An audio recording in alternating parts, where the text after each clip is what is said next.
BPSC maker के इस नए एपिसोड में आप सभी का स्वागत है। आज के इस वीडियो में 27 जुलाई 2022 से संबंधित बिहार करंट अफेयर्स और साथ ही राष्ट्रीय और अंतर्राष्ट्रीय घटनाओं से करंट अफेयर्स के जितने भी प्रश्न बनेंगे संबंधित सारी जानकारी आपको विस्तार पूर्वक दिया जाएगा। अगर आप इस श्रृंखला के वीडियो को पहली बार देख रहे हैं या फिर चैनल पर आपने पहली बार विजिट किया है तो आपको बता दूं कि ये श्रृंखला के वीडियो आपके बिहार के प्रतियोगी परीक्षाओं के दृष्टिकोण से काफी महत्वपूर्ण है। चाहे बिहार में आयोजित होने वाले किसी भी प्रतियोगी परीक्षा की तैयारी में लगे हैं तो निसंदेह ये वीडियो सभी प्रतियोगी परीक्षाओं के दृष्टिकोण से आपके लिए समान रूप से उपयोगी है।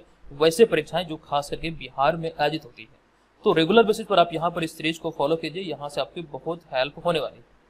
अब यहाँ पर हम आ चुके हैं पिछले वीडियो के प्रश्न पे। ये प्रश्न आपसे पिछले वीडियो में पूछा गया था। आपको बता दूं कि हाल ही में द्रौपदी मुर्मू भारत की 15वीं राष्ट्रपति बनी है। प्रश्न पूछा गया था कि बताएं कि उन्होंने निम्न में से किस राज्य के नवे राज्यपाल के रूप में अपनी सेवा दी थी। इस प्रश्न के बारे में हमने आपको कंप्लीट जानकारी दिया था और आपको बताया था इस प्रश्न का सही उत्तर होगा option number B. Draupadi Murmu ने झारखंड के नवे राज्यपाल के रूप में अपनी सेवा दी थी। द्रौपदी मुर्मू या फिर भारत के राष्ट्रपति की बात करें तो इनसे संबंधित एक वीडियो हमने चैनल पर अपलोड किया है, जहां पर द्रौपदी मुर्मू से संबंधित प्रश्न आपके एग्जाम में जो पूछे जा सकते हैं वैसे प्रश्न को वहां पर हमने आपके सामने रखा है और साथ ही साथ टॉप 50 प्रश्नों का संग्रह किया है जो कि राष्ट्रपति से संबंधित है। कई बार एग्जाम में रिपीट हुए वो सारे प्रश्न आप लोग इस वीडियो को यहाँ पर ऊपर आई बटन पे क्लिक करके देख सकते हैं। बहुत इंपॉर्टेंट होने वाली है तो जरूर देखिएगा। और साथ ही साथ टेलीग्राम चैनल पर इसका पीडीएफ फाइल भी अपलोड किया गया है। आप इस वीडियो के डिस्क्रिप्शन में दिए गए लिंक से टेलीग्राम चैनल को ज्वाइन कीजिए और वहां पर जाकर के फ्री में इस पीडीएफ को डाउनलोड कर सकते हैं। तो इस प्रश्न का हमारा राइट आंसर था ऑप्शन नंबर बी यानी कि झारखंड। बिहार के प्रतियोगी परीक्षाओं के लिए जो बिहार स्पेशल 2021 का वार्षिकांक लॉन्च हुआ था करंट अफेयर्स का, इसका लिंक इस वीडियो के डिस्क्रिप्शन में आप चाहें तो वहां से डाउनलोड कर सकते हैं। और आपको बता दूं कि हमारे जितने भी स्टडी मटेरियल और नोट्स हैं सभी के सभी आप बीपीएससी मेकर ऐप से डाउनलोड कर सकते हैं। वहीं पर आपको सारा मटेरियल, सारा कंटेंट, सारा नोट्स एक जगह एक साथ मिल जाएगा। हम यहाँ पर चलेंगे आज के इस वीडियो के पहले प्रश्न पे। आज के इस वीडियो का हमारा पहला और सबसे महत्वपूर्ण प्रश्न है कि हाल ही में जारी भारत नवाचार सूचकांक यानी कि इंडिया इनोवेशन इंडेक्स में बिहार किस स्थान पर रहा। यह भी हाल ही में नीति आयोग की तरफ से जारी किया गया। आप इस प्रश्न को इंपॉर्टेंट प्रश्नों की श्रेणी में रखेंगे। इस प्रश्न के हम राइट आंसर की बात करें तो इसका राइट आंसर होगा ऑप्शन नंबर बी। 17 राज्यों की श्रेणी में बिहार को 15वें स्थान पर रखा गया है। ऑप्शन नंबर बी यहाँ पर इस प्रश्न का राइट आंसर होगा। अब यहाँ से इस टॉपिक से जितने सारे प्रश्न एग्जाम में बन सकते हैं संबंधित सभी को हमने यहाँ पर शामिल किया है। आपको बता दूं कि हाल ही में भारत नवाचार सूचकांक यानी कि इंडिया इनोवेशन इंडेक्स के तीसरे संस्करण को नीति आयोग के उपाध्यक्ष सुमन बेरी ने मुख्य कार्यपालक अधिकारी परमेश्वरन अय्यर की उपस्थिति में जारी किया। सबसे पहला पॉइंट यहाँ पर आपको ये याद रखना है कि ये इसका तीसरा संस्करण था जो कि नीति आयोग के उपाध्यक्ष सुमन बेरी द्वारा यहाँ पर जारी किया गया है। अब यहाँ पर हम इस रैंकिंग की बात करें तो यह रैंकिंग कुल 17 राज्यों के बीच जारी की गई, यानी कि भारत के 28 राज्यों में से 17 महत्वपूर्ण राज्यों के बीच यह रैंकिंग जारी किया गया और इस रैंकिंग के आधार पर बिहार 15वें स्थान है। तो कुल मिलाकर यहाँ पर आप ये याद रख सकते हैं कि केवल 2 राज्य ऐसे हैं जिसकी स्थिति बिहार से खराब है। ये 2 राज्यों की बात करें तो सबसे पहला पॉइंट ये ध्यान रखें सबसे खराब स्थिति है छत्तीसगढ़ की, जबकि हम दूसरे सबसे खराब स्थिति की बात करें तो ये उड़ीसा है। तो दोनों को आपको याद रखना है। हालांकि वहीं पे हम अगले पॉइंट में बात करें इस सूचकांक में प्रथम स्थान पर कौन है तो इस सूचकांक के आधार पर प्रथम स्थान पर कर्नाटक है, जबकि पड़ोसी राज्य उत्तर प्रदेश और झारखंड की बात किया जाए तो उत्तर प्रदेश इस सूचकांक में 7वें स्थान पर है और वहीं पे झारखंड इस सूचकांक में 10वें स्थान पर है। तो ये सारे पॉइंट भी नोट कीजिएगा, एग्जाम पर्पज से बहुत बहुत इंपॉर्टेंट है। अगला पॉइंट यहाँ पर हमारा यह है कि इस सूचकांक में सबसे अंतिम स्थान पर छत्तीसगढ़ है, यानी कि छत्तीसगढ़ का जो स्थान मिला है ये 17वां स्थान है। वहीं पे हम 16वें स्थान की बात करें तो 16वां स्थान पर है उड़ीसा। तो ये तो सारी बातें हुई भारत नवाचार सूचकांक यानी कि इंडिया इनोवेशन इंडेक्स 2022 के बारे में जो भी हाल ही में नीति आयोग की तरफ से जारी किया गया। जबकि हम बात करें ग्लोबल इनोवेशन इंडेक्स यानी कि वैश्विक नवाचार सूचकांक की, तो वैश्विक नवाचार सूचकांक जो नवीनतम 2021 वाला जारी हुआ था, इस रैंकिंग में 2 स्थानों के सुधार के साथ भारत जो है ये 46वें स्थान पर है। पहले भारत का जो रैंकिंग था ये 48वां था, इसमें 2 अंकों का सुधार हुआ है। जो कि नवीनतम रैंकिंग के आधार पर बात करें तो वैश्विक नवाचार सूचकांक यानी कि ग्लोबल इनोवेशन इंडेक्स में वर्तमान समय में भारत 46वें यानी कि 46th स्थान पर है। ये सारी जानकारी नोट कीजिएगा, एग्जाम पर्पज से बहुत बहुत इंपॉर्टेंट है। अगला हमारा दूसरा प्रश्न है कि 14 करोड़ से अधिक कोरोना टीका देने वाला बिहार देश का कौन सा राज्य बना है। ये आंकड़े जुलाई 2022 के हैं जो भी हाल ही में निकलकर सामने आए हैं। इस आधार पर हम बात करें तो इस प्रश्न का हमारा राइट आंसर होगा ऑप्शन नंबर डी। बिहार इस तरह का करने वाला भारत का चौथा राज्य बना है। तो ऑप्शन नंबर डी यहाँ पर इस प्रश्न का राइट आंसर होगा। आपको विस्तृत जानकारी दे दूं कि कोरोना महामारी से बचाव को लेकर 14 करोड़ से अधिक टीकाकरण करने वाले राज्यों में बिहार चौथे स्थान पर पहुंच गया है। ये जुलाई 2022 के आंकड़ों के आधार पर इस प्रश्न को शामिल किया गया है। हो सकता है आने वाले समय में ये आंकड़ों में बदलाव हो जाए, लेकिन आपको ये याद रखना है कि जुलाई 2022 में ये रिपोर्ट आया था। आपको बता दूं कि हालांकि बिहार से अधिक टीका देने वाले राज्यों में उत्तर प्रदेश, महाराष्ट्र और पश्चिम बंगाल शामिल है। इन 3 राज्यों में सर्वाधिक टीकाकरण हुए। वहीं पे चौथे स्थान की बात करें तो ये उपलब्धि बिहार के नाम दर्ज हुई है। अगला पॉइंट यहाँ पे हमने ये नोट किया कि जुलाई 2022 के आंकड़ों के आधार पर बिहार में कोरोना का 14 करोड़ 8 लाख से अधिक डोज दिया जा चुका है। नोट कीजिएगा, ये आंकड़े इंपॉर्टेंट होंगे। साथ ही साथ यहाँ पे हम बात करें सर्वाधिक टीकाकरण किस जिला में हुआ, तो इसमें पटना जिले में सर्वाधिक टीकाकरण किया गया तथा दूसरे स्थान पर पूर्वी चंपारण। तो ये सारे याद रखने लायक चीजें हैं एग्जाम पर्पज से। अब यहाँ पे बिहार में कोरोना टीकाकरण की बात करें तो बिहार में 16 जनवरी 2021 को मुख्यमंत्री नीतीश कुमार द्वारा कोरोना टीकाकरण अभियान की शुरुआत की गई थी। ये डेट याद रखिएगा। हालांकि हमने पहले भी कई बार आपको बताया है कि बिहार में कोरोना टीकाकरण की जो शुरुआत हुई थी पहली बार, ये 16 जनवरी 2021 को मुख्यमंत्री नीतीश कुमार द्वारा किया गया था। नोट कीजिएगा, बहुत इंपॉर्टेंट पॉइंट है। चलेंगे अगले हम यहाँ पर तीसरे प्रश्न पे।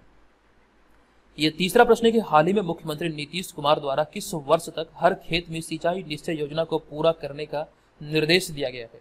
तो ये निर्देश जो दिया गया, इस निर्देश के आधार पर हम बात करें, राइट आंसर होगा हमारा ऑप्शन नंबर सी, यानी कि 2025 तक इस कार्य को पूरा करने का निर्देश अभी हाल ही में दिया गया।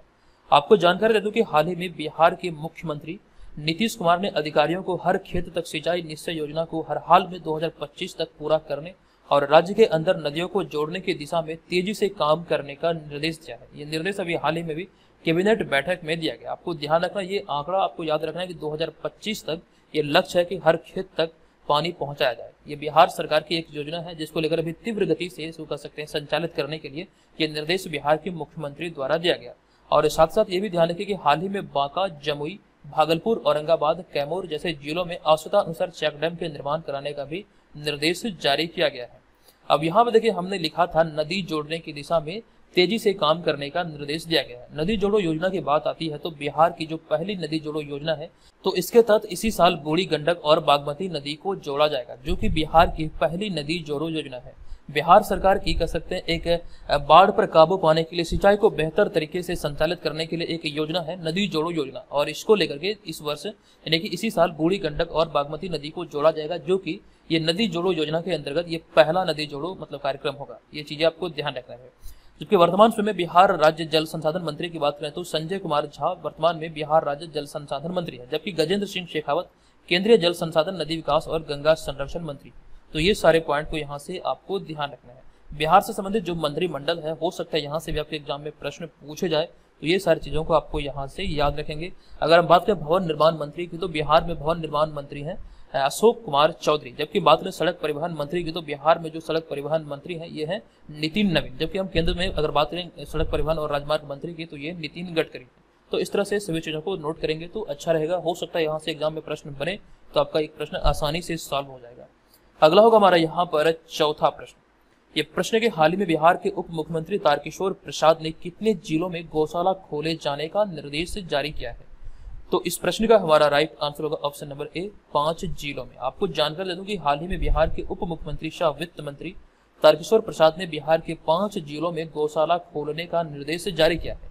अब ये जिले कौन कौन से हैं आपको ध्यान रखना। ये जिलों की बात किया जाए तो बांका, पूर्णिया, अरवल, कैमूर और शिवहर।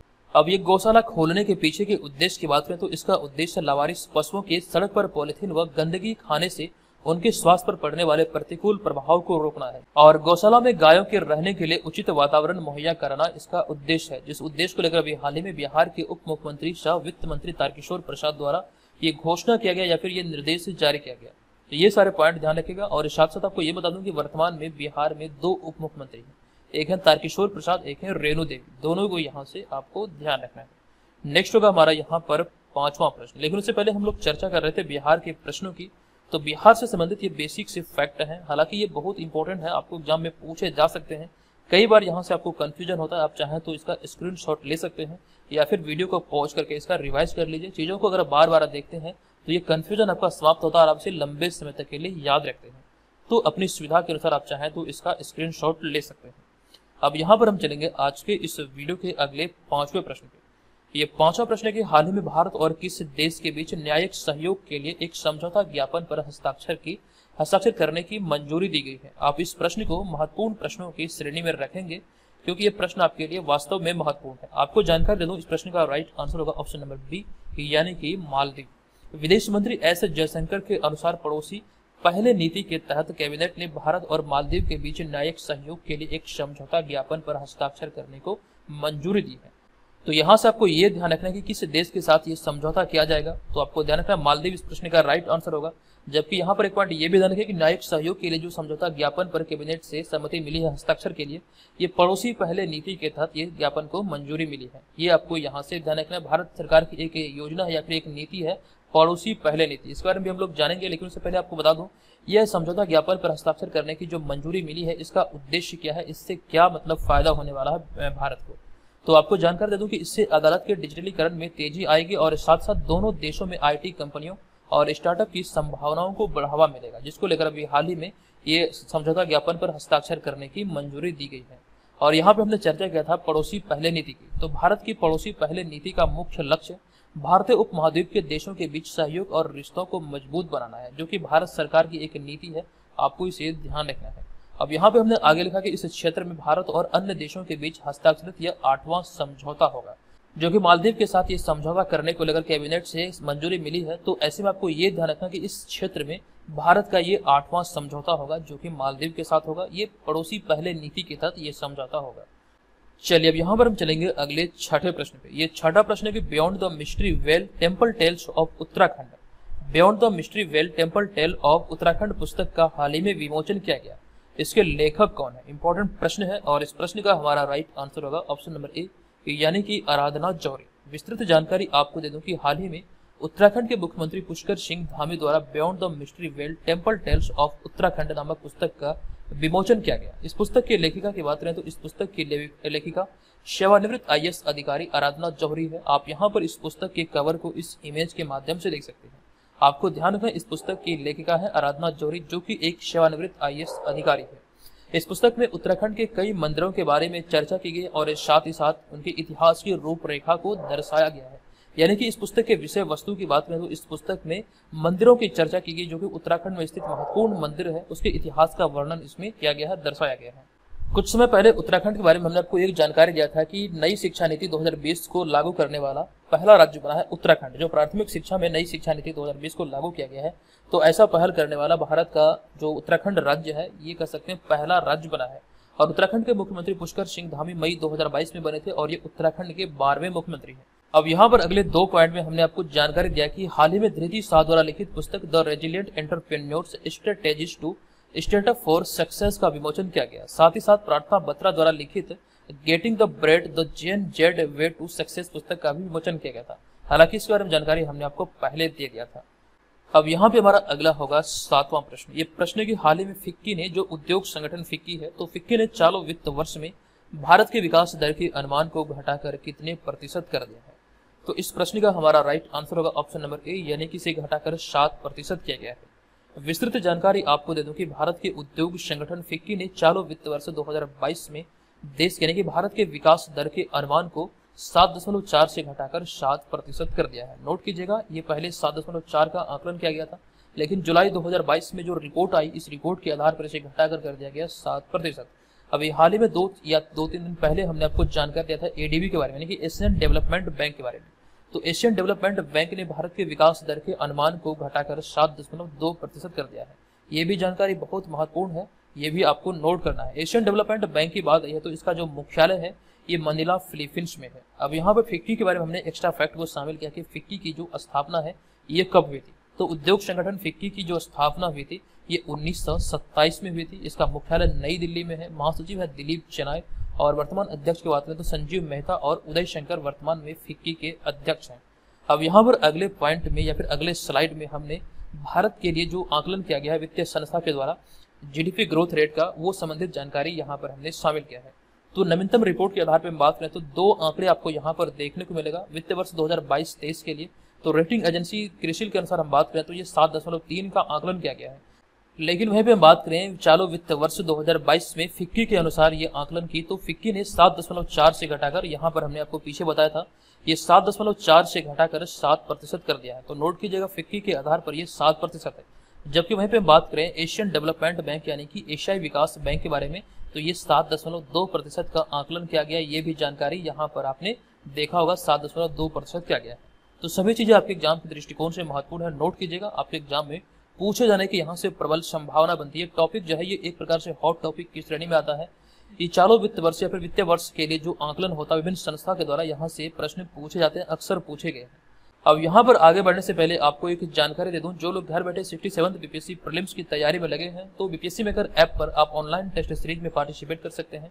ये 50 प्रैक्टिस सेट की एक श्रृंखला है, जहां पर आप अगर पार्टिसिपेट करेंगे तो आपकी तैयारी का सही तरीके से आकलन हो पाएगा। आप ये जान पाएंगे कि आगामी एग्जाम के दृष्टिकोण से आप कितने प्रिपेयर हैं, आपकी तैयारी किस आधार पर भी ये सारी चीजों का आकलन यहाँ से आप खुद से कर सकते हैं। ये प्रैक्टिस सेट ऑनलाइन और पीडीएफ दोनों मोड में है। आप चाहें तो ऑनलाइन पार्टिसिपेट कर सकते हैं एप्लीकेशन पे, या फिर इसका पीडीएफ फाइल भी डाउनलोड कर सकते हैं। ये सारी चीजें आपको ध्यान रखना है। हालांकि ये फिलहाल हिंदी भाषा में उपलब्ध है, तो जो लोग इसे ज्वाइन करना चाहते हैं ज्वाइन कर सकते हैं। देखिए यहाँ पे हम बात करें करंट अफेयर्स के पोर्शन की, तो बीपीएससी के दृष्टिकोण से बीपीएससी एग्जाम में करंट अफेयर्स का एक काफी ज्यादा अहम रोल होता है। एक प्रश्न अगर आप गलत करते हैं तो हजारों विद्यार्थियों के पीछे आप आ जाते हैं। एक प्रश्न आपका सही होता है तो हजारों विद्यार्थियों को छोड़ते हुए आप आगे निकल जाते हैं। तो बीपीएससी या फिर किसी भी एग्जाम में एक प्रश्न का एक अंक का बहुत बड़ा योगदान होता है। ऐसे में करंट अफेयर्स पोर्शन की हम बात करें तो बीपीएससी एग्जाम में 150 प्रश्नों में से आपका 40 प्रश्न करंट अफेयर्स से पूछा जाता है। तो हमने इसको ध्यान रखते हुए इस टेस्ट सीरीज को डिजाइन किया है, जो कि आपके 67 बीपीएससी प्रीलिम्स के लिए मुख्य रूप से तैयार किया गया। आप चाहें तो इसे ज्वाइन कीजिए, क्योंकि इस सीरीज से ज्वाइन करने को फायदा आपको ये होगा कि यहाँ से करंट अफेयर्स का भी रिवीजन आपका पूरी तरह से हो जाएगा। और जो इसका एक्सप्लेनेशन इसमें डाला गया है, एक्सप्लेनेशन से फायदा ये होगा कि चीजें आप विस्तृत तरीके से तैयार कर पाएंगे, और यहाँ पर इसके एक्सप्लेनेशन से आपका स्टैटिक पोर्शन भी काफी ज्यादा मजबूत हो जाएगा। तो हजारों विद्यार्थी इसमें शामिल है, आप लोग भी बीपीएससी मेकर ऐप के थ्रू इसमें शामिल हो सकते हैं। 50 प्रैक्टिस सेट की एक श्रृंखला है, जो कि पूर्ण रूप से बीपीएससी के लिए डिजाइन है।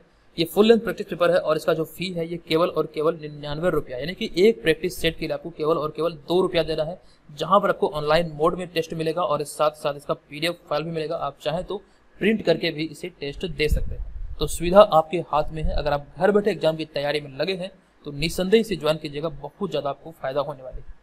अब यहाँ पर हम आ चुके हैं आज के इस वीडियो के 8वें प्रश्न पे। ये 8वां प्रश्न की हाल ही में भारत ने चीतों को लाने के लिए किस देश के साथ समझौता किया है? तो ये समझौता अभी हाल ही में हुआ, और इसका राइट आंसर होगा ऑप्शन नंबर ए, यानी कि नामीबिया। आपको जानकारी दे दूं कि भारत सरकार ने नामीबिया से चीतों को लाने के लिए एक समझौता किया है, और इस समझौते के तहत नामीबिया से 15 अगस्त 2022 तक 8 चीते मध्य प्रदेश के कुन्नूर राष्ट्रीय उद्यान में लाए जाएंगे। आपको ये याद रखना है कि 8 चीतों के लिए सौदा हुआ है, जो कि 15 अगस्त 2022 से पहले ये चीते मध्य प्रदेश के कुन्नूर राष्ट्रीय उद्यान में लाए जाएंगे। नामीबिया की बात करें तो नामीबिया एक अफ्रीकी देश है, जहां की राजधानी विंडो एक है। ये आपको यहाँ से ध्यान रखना है। अब यहाँ पे हमने चर्चा किया मध्य प्रदेश की, तो मध्य प्रदेश की बात किया जाए तो भारत में राष्ट्रीय उद्यानों के दृष्टिकोण से देखें तो मध्य प्रदेश में राष्ट्रीय उद्यानों की संख्या सबसे अधिक है। अब यहाँ पर आपको कमेंट करके बताना है कि भारत के मध्य प्रदेश में कितने राष्ट्रीय उद्यान है। देखते हैं कितने लोगों को पता है, कमेंट कीजिएगा। राष्ट्रीय उद्यान की जो दर्जा प्राप्त है, कितने उद्यान को प्राप्त है, कमेंट करके जरूर बताइएगा। और चाहे तो कोशिश कीजिएगा कि पहला राष्ट्रीय उद्यान कौन सा था, ये भी आप कमेंट कीजिएगा। मध्य प्रदेश के वर्तमान मुख्यमंत्री की बात करें तो शिवराज सिंह चौहान वर्तमान में मध्य प्रदेश के मुख्यमंत्री। नेक्स्ट होगा हमारा 9वां प्रश्न। ये प्रश्न के स्मार्ट सिटी फंड के उपयोग में कौन सा राज्य शीर्ष स्थान पर रहा है? जो स्मार्ट सिटी फंड के लिए जो राशि जारी की जाती है, इसके उपयोग में शीर्ष राज्यों की बात करें तो इसका राइट आंसर होगा ऑप्शन नंबर बी, यानी कि तमिलनाडु। आपको विस्तृत जानकारी दे दूं कि केंद्र सरकार की प्रमुख योजना स्मार्ट सिटी मिशन के तहत फंड उपयोग के लिए राज्यों की सूची में शीर्ष स्थान पर तमिलनाडु रहा है। तमिलनाडु ने इस योजना के लिए केंद्र सरकार द्वारा जारी 4,335 करोड़ रुपए में से अधिक खर्च किया है। ये आपको ध्यान रखना है। जबकि दूसरे स्थान की बात करें तो दूसरे स्थान पर उत्तर प्रदेश रहा है। स्मार्ट सिटी मिशन की बात किया जाए तो इसकी शुरुआत जो की गई थी, ये प्रधानमंत्री नरेंद्र मोदी द्वारा वर्ष 2015 में की गई थी, और इसके तहत भारत के 100 शहरों का चयन किया गया था स्मार्ट सिटी के लिए। और यहाँ पे हमने अगले पॉइंट में तमिलनाडु की चर्चा करते हुए एक पॉइंट यहाँ पर शामिल किया है कि हाल ही में तमिलनाडु के मुख्यमंत्री ने कावल उथवी ऐप लॉन्च किया है। तो कावल उथवी ऐप जो संबंधित है, ये तमिलनाडु से संबंधित है, नोट कर लीजिएगा। अब यहाँ पर हम चर्चा करेंगे थोड़ी सी स्मार्ट सिटी मिशन के बारे में। भले ही इसकी शुरुआत 2015 में हुई थी, लेकिन आपको यहाँ पर जो जानकारी मैं देने वाला हूँ आप लोग इसे अपनी कॉपी में नोट कीजिएगा। बिहार के दृष्टिकोण से स्मार्ट सिटी मिशन को देखा जाए तो भागलपुर पहला ऐसा शहर था जो 2016 में स्मार्ट सिटी के लिए बिहार से चुना गया था। हालांकि बिहार से 4 शहरों का चयन किया गया है, जो पूरे भारत से 100 शहरों का चयन किया गया है। इसमें बिहार के 4 शहर शामिल हैं, जिसमें कि पटना, भागलपुर और मुजफ्फरपुर, साथ ही साथ बिहार शरीफ भी शामिल है। तो कुल 4 शहरों का चयन इसमें किया गया है। लेकिन सबसे पहले शहर की बात करें तो भागलपुर जो है बिहार का पहला ऐसा शहर बना था जो स्मार्ट सिटी के लिए चुना गया था वर्ष 2016 में। अब यहाँ पर हमारा अगला 10वां प्रश्न है कि हाल ही में 162वां आयकर दिवस कब मनाया गया है। इस प्रश्न का हमारा राइट आंसर होगा अभी हाल ही में 24 जुलाई को 162वां आयकर दिवस मनाया गया। आपको जानकारी दे दूं कि केंद्रीय प्रत्यक्ष कर बोर्ड यानी कि CBDT ने 24 जुलाई 2022 को 162वां आयकर दिवस मनाया है।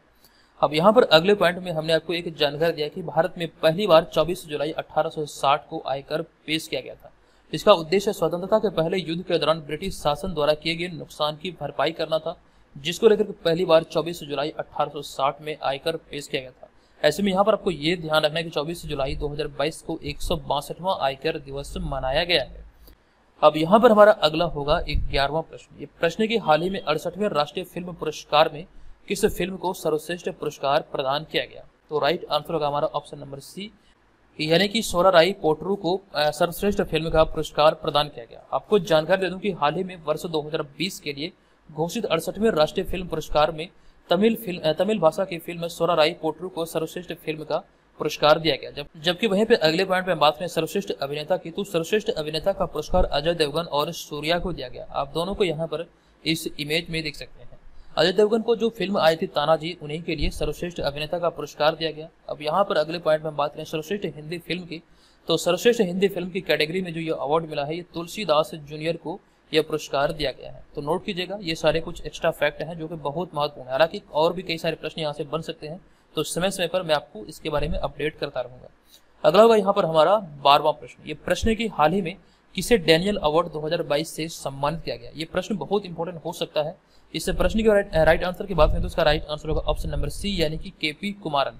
आपको जानकारी दे दूं कि हाल ही में मलयालम फिल्म निर्माता KP कुमारन को केरल के सर्वोच्च फिल्म पुरस्कार डैनियल अवार्ड 2022 से सम्मानित किया गया है। आप यहाँ पर KP कुमारन को इस इमेज में भी देख सकते हैं, जो कि मलयालम फिल्म निर्माता है। इन्हें भी हाल ही में इस सम्मान से सम्मानित किया गया है। डैनियल अवार्ड की बात है तो डैनियल अवार्ड मलयालम भाषा के लिए दिया जाने वाला केरल का सर्वोच्च सम्मान है। नोट कीजिएगा, बहुत इंपॉर्टेंट होगा आपके लिए।